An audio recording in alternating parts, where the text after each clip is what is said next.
महाराष्ट्रासाठी जे जे एकत्र येतील त्यांच्यासोबत युती आघाडी करण्यास तयार असल्याचं आदित्य ठाकरेंनी म्हटलंय. महाराष्ट्र प्रेमी पक्षांना एकत्र घेऊन मुंबईची निवडणूक लढण्याची रणनीती ठाकरेंची असल्याचा पुनरुच्चार आदित्य ठाकरेंनी केलाय. झी 24 तासच्या टू द पॉइंट मुलाखतीत आदित्य ठाकरेंनी राष्ट्रवादी सोबतच्या आघाडीवर ठाकरेंची भूमिका मांडली आहे. शरद पवार हे महाराष्ट्रासाठी लढतायत आणि त्यामुळे आम्ही त्यांच्या सोबत आहोत असं सांगायला आदित्य ठाकरे विसरले नाही. तुम्ही म्हटलात की अजून काही पक्ष सोबत येणार, त्यात राष्ट्रवादी काँग्रेस आहे शरद पवारांची.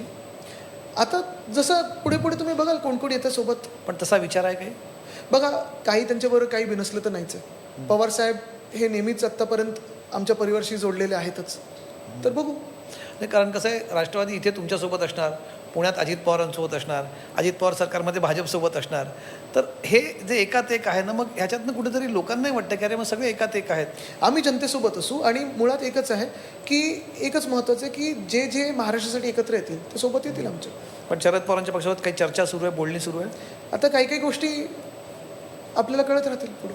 ते तुम्ही दुसऱ्यांच्या पक्षाबद्दल मी सांगू नाही शकत. नाही, पण ते तुमची युती त्यांच्यासोबत असणार आहे का? कारण असं म्हटलं जातं की कुठेही ठाकरेंच्या युतीसोबत काही पवारही तुटलं असणार. नाही. ते पण महाराष्ट्रासाठी लढतच आहेत. पवार साहेब देखील लढतच आहेत महाराष्ट्रासाठी. तुमची इच्छा आहे त्यांनी सोबत असावं? बघा, मी हेच पुन्हा एकदा सांगेन की महाराष्ट्र हितासाठी जे कोणी एकत्र येतील, महाराष्ट्र लुटणाऱ्यांच्या विरुद्ध जे कोणी एकत्र येतील त्यांनी मला वाटतं सोबत लढलं पाहिजे. कारण तुमचं एकामेकांसोबत नाही, म्हणजे सोबत येऊन लढलं.